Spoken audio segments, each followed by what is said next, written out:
Et si l'intelligence artificielle n'était pas simplement une technologie, mais un levier de pouvoir? Un champ de bataille silencieux, où se redessinent les règles du monde. Aujourd'hui, chaque assistant vocal, chaque prédiction automatique, chaque algorithme n'est plus un outil anodin. C'est un morceau d'un empire numérique en construction. Les données ne sont plus des chiffres. Ce sont les nouvelles ressources stratégiques. Et l'IA en est la raffinerie. Dans les mains d'une entreprise, elle devine vos envies. Dans celle d'un État, elle anticipe vos mouvements. Et entre les deux, elle peut changer le cours de l'histoire. Derrière chaque avancée, une nouvelle guerre froide se joue. Sans missiles. Sans soldats. Mais avec des algorithmes. Qui observent. Qui apprennent. Et qui agissent. Les grandes puissances le savent. L'IA n'est plus un gadget. C'est une condition de souveraineté. Les États-Unis, la Chine, la Russie, mais aussi l'Inde, le Brésil ou des pays africains, investissent dans leur propre IA. Entraînés localement. Protégés par leurs lois. Hébergés sur leur cloud. Pourquoi? Parce que personne ne veut confier son intelligence à un adversaire. Pendant que la Silicon Valley vous vend des assistants vocaux, la Chine, elle, déploie des IA capables de surveiller 1 milliard de citoyens en temps réel. À Pékin, à Shenzhen, à Wuhan. L'IA ne sert pas à écrire des emails. Elle détecte des comportements. Elle anticipe les tensions. Elle surveille les visages.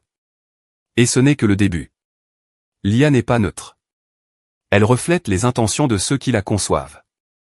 Aux États-Unis, elle sert la rentabilité. En Chine, la stabilité. En Russie, le contrôle de l'information. Et ailleurs, elle devient un espoir de rattrapage technologique. Mais tous ont une chose en commun. Personne ne veut dépendre de l'IA d'un autre. Une puce nationale. Un cloud souverain. Un système d'exploitation indépendant. Et une IA formée sur ses propres données. Regardez Huawei. Exclu du jeu occidental. L'entreprise a bâti HarmonyOS. Ses propres puces. Et une IA indépendante de Google ou Microsoft. C'est plus qu'une innovation. C'est une déclaration d'indépendance technologique. L'Inde travaille sur son modèle linguistique. L'Afrique crée ses datasets. Le Brésil mise sur l'open source souverain. Parce que celui qui maîtrise l'IA, maîtrise la narration. Et dans un monde en guerre narrative, la narration est plus puissante que les armes. L'intelligence artificielle n'est pas qu'un outil. C'est un langage de pouvoir. Et seuls ceux qui parlent ce langage auront voix au chapitre dans le monde de demain. Mais cette domination technologique a un prix. Elle nécessite des infrastructures puissantes. Des talents spécialisés. Des lois protectrices. Et une vision à long terme. Certains pays misent sur la formation de développeurs. La constitution de bases de données locales. Et l'indépendance logicielle. D'autres préfèrent dépendre des solutions étrangères. Mais dans un monde où les données sont de l'or, dépendre revient à s'exposer. Car l'IA ne se contente pas de répondre à vos questions. Elle apprend de vous. Elle construit un modèle de vous. Et ce modèle, quelqu'un d'autre peut le posséder. Et pendant que vous pensez que vous utilisez une IA, c'est peut-être elle qui vous utilise. Alors que faire? Faut-il avoir peur? Faut-il résister? Non. Il faut comprendre. Comprendre pour choisir. Choisir pour agir. Car l'ignorance n'est plus une erreur. C'est une faiblesse stratégique.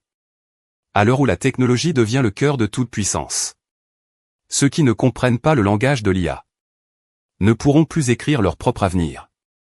Mais la bonne nouvelle, c'est que ce langage s'apprend. Dans les vidéos, dans les livres, dans les communautés. Il s'apprend en posant les bonnes questions. En restant curieux. En refusant la passivité.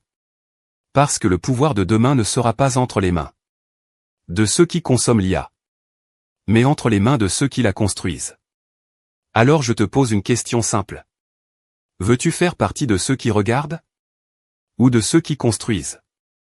Si tu veux comprendre ce nouveau langage, si tu veux faire partie de ceux qui bâtissent, alors abonne-toi. Rejoins la communauté. Partage ce message. Parce que le monde qui vient ne sera pas écrit à l'encre, mais en ligne de code. Et cette fois, il faut être du bon côté de l'histoire.